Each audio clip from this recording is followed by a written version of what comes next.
अब 2024 में एक बार फिर से प्रधानमंत्री नरेंद्र मोदी, जो कि बीजेपी से मौजूदा वाराणसी काशी के प्रत्याशी हैं और प्रधानमंत्री पद के दावेदार भी हैं, वो मैदान में हैं। और उनके सामने कौन चुनाव लड़ रहा है? लगातार तीसरी बार अजय राय मैदान में हैं। और अजय राय का चूंकि 2 बार से वोट परसेंटेज भी इंक्रीज हुआ, तो इस बार उनको उम्मीद है कि जीत का सेहरा उनके सर बंध सकता है। चलिए ग्राउंड जीरो का रुख करते हैं। मदन मोहन वाराणसी से हमारे साथ में सहयोगी संवाददाता जुड़े हुए हैं। मदन, देखिए वाराणसी का जो मुकाबला है बेहद दिलचस्प है। प्रधानमंत्री नरेंद्र मोदी और बीजेपी के तमाम स्टार प्रचारक लगातार इस कोशिश में लगे हुए हैं कि किस तरीके से बीजेपी के जीत के मार्जिन को, या यूं कहें कि प्रधानमंत्री नरेंद्र मोदी के जीत के मार्जिन को काशी के अंदर इंक्रीज किया जाए और लार्जर देन द स्केल किया जाए। दूसरी तरफ अजय राय, जो कि 2014-2019 जिनका वोट परसेंटेज इंक्रीज हुआ, वो इस कोशिश में है कि कम से कम कांटे की टक्कर तो दे ही दी जाए। जी पूजा जी, बिल्कुल ये बताना चाहूंगा, जिस तरह से अगर कहा जाए कि ये लोकसभा का जो चुनाव हो रहा है, ये चुनाव जो है कहा जाए तो बहुत ही अहम एक तरह से, क्योंकि वाराणसी जो है एक हॉट सीट मानी जाती है और यहाँ से खुद जो है प्रधानमंत्री नरेंद्र मोदी जो है तीसरी बार जो है चुनावी मैदान में है। तो ऐसे में कहा जाए कि लगातार जिस तरह से कांग्रेस के जो प्रत्याशी अजय राय हैं, 2014 की बात की जाए या 2019 की बात की जाए या 2024 की बात करें, तो लगातार तीसरी बार अजय राय भी जो है चुनावी मैदान में जो है कहा जाए तो प्रधानमंत्री नरेंद्र मोदी को जो है टक्कर देने को। तो वही 2014 की अगर हम बात करते हैं तो 2014 में जो है अजय राय चौथे नंबर पे थे। वहीं 2019 में अगर कहा जाए तो अजय राय ने बढ़त हासिल की और तीसरे क्या है, इस बार जो है उनको ये उम्मीद है कि इस बार जो है वोट परसेंटेज उनके बढ़ेंगे और जीत की उम्मीद भी वो जता रहे हैं। हालांकि प्रधानमंत्री का यहाँ पे काफी क्रेज है, क्योंकि वाराणसी जो है भारतीय जनता पार्टी का एक गढ़ माना जाता है और यहाँ से प्रधानमंत्री तीसरी बार जो है चुनावी मैदान में है। तो इस तरह से कहा जाए तो लगातार स्टार प्रचारक जो है भारतीय जनता पार्टी के, वो जो है यहाँ पे मौजूद थे। लगातार जो है कैंपेनिंग चल रही थी, डोर टू डोर कैंपेनिंग चल रही थी, लोगों से जो है मिल रहे थे, तमाम योजनाओं के बारे में लोगों को बता रहे थे। बूथ से लेकर के कहा जाए तो जो घरों तक जो है लोग पहुंच रहे थे। तो बिल्कुल। इस तरह से देखिए भारतीय जनता पार्टी जो देखिए है मदन, मैं एक विषय समझना चाहूंगी। बीते दिनों काशी का विकास हुआ, इसमें कोई दो राय नहीं है।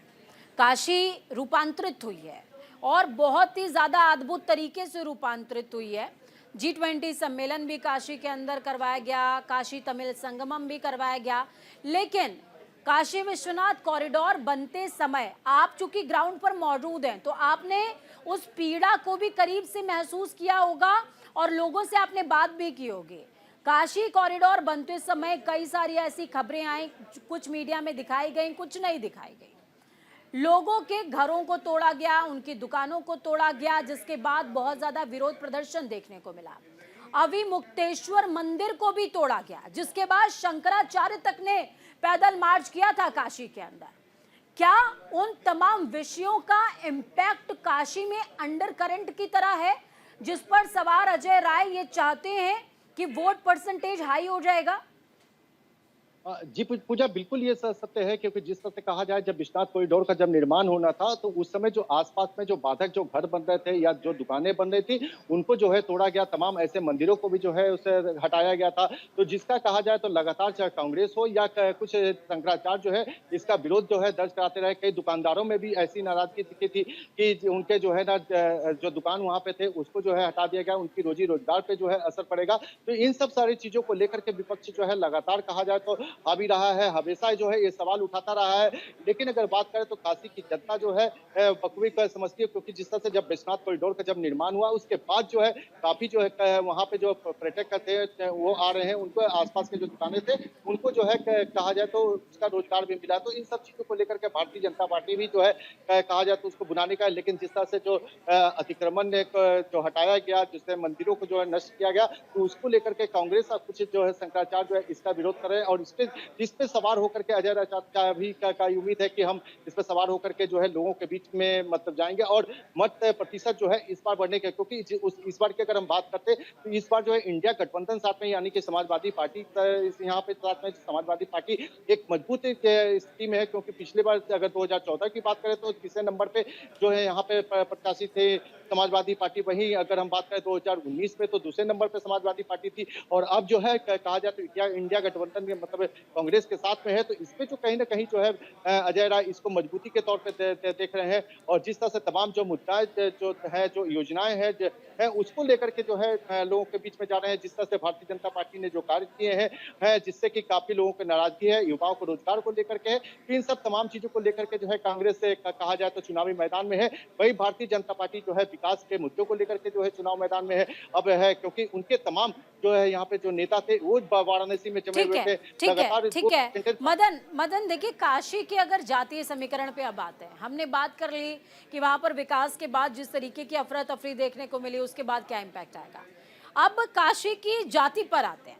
जातीय समीकरण काशी का क्या कहता है मदन? देखिए, ओबीसी इम्पैक्टेड एरिया है और सबसे ज्यादा यहाँ पर मछुआरे, मल्लाह, इस तरीके की जातियां ज्यादा नजर आती हैं। ओबीसी, एसटी, एससी, इनका इम्पैक्ट बहुत ज्यादा है। सवर्ण उनकी तुलना में काफी कम है। कितना इम्पैक्ट नजर आएगा? अ, बिल्कुल पूजा, जिस तरह से कहा जाए कि ओबीसी अगर जाति की बात करें तो ओबीसी लगभग 50% जो है ओबीसी जो है काशी में है। अगर हम बात करें कि अन्य जो ब्राह्मण हो गए या भूमियार हो गए, राजपूत हो गए, इन सब की संख्या जो है काफी कम है।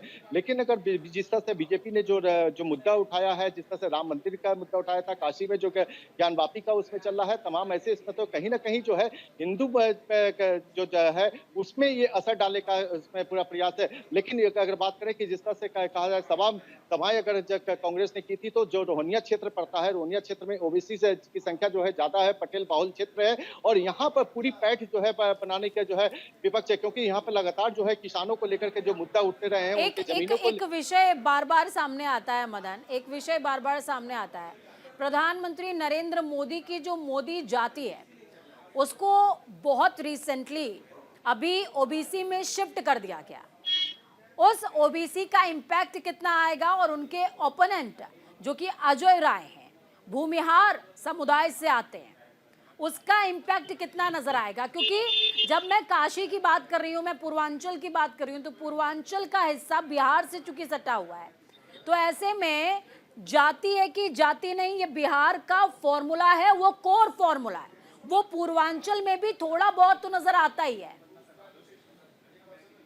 जी पूजा जी, बिल्कुल। इस तरह से अगर कहा जाए तो वाराणसी की अगर बात करें, मैंने पहले ही बताया कि वाराणसी जो है एक तरह से कहा जाए तो मिड सेंटर है, क्योंकि यहाँ से जो है सिर्फ मतलब उत्तर प्रदेश के पूर्वांचल के कुछ सीटें, कुछ जिलों को नहीं बल्कि बिहार और मध्य प्रदेश को भी जो है यहाँ से टच किया जाता है। जिस तरह से हम अगर बात करें कि वाराणसी से सटा जो है भदोई है और भदोई में जो है लगातार कहा जाए तो वहाँ पे भारतीय जनता पार्टी का जब से मतलब भदोई अलग जिला बना, उसके बाद से कहा जाए तो वहाँ पे भारतीय जनता पार्टी के अलावा भी कोई भी जो है वहाँ पे चुनाव जीते हैं। लेकिन इस बार जो है टीएमसी से के जो उम्मीदवार हैं और ब्राह्मण है चेहरा है, तो जिस तरह का कहा जाए कि वहाँ पे जो है ब्राह्मणों का वोट जाता है और साथ ही साथ ओबीसी का, तो इनको जो है टीएमसी ने जो है वहाँ पे जो प्रत्याशी बनाया है। तो वहीं अगर हम बात करें चंदौली की, तो चंदौली जो है कहा जाए तो महेंद्र नाथ पांडे वहाँ से जो है चुनावी मैदान में है। और जिस तरह से तमाम जो विकास की बात की जा रही थी, तो कहीं ना कहीं वहाँ से समाजवादी पार्टी ने पूर्व कैबिनेट मंत्री जो वीरेंद्र सिंह है उनको प्रत्याशी के तौर पर उतारा है। तो कहीं ना कहीं कहा जाए तो भीमार और जो राजपूतों का जो है वो वोट को जो कहा जाए तो वो पार्टी के, लेकिन अगर उसी में अगर हम बात करें तो मौर्य हैं और तमाम ऐसे जाति के लोग जो चंदौली में है, तो वो लोग जो है कहीं ना कहीं भाजपा के साथ में है। लेकिन अगर हम बात करें कि ठीक जो है, ठीक है एससी एसटी के मदन, जो लोग हैं, आपके पास में वापस आ रही हूँ, आपके पास में वापस आ रही हूँ। थोड़ा सा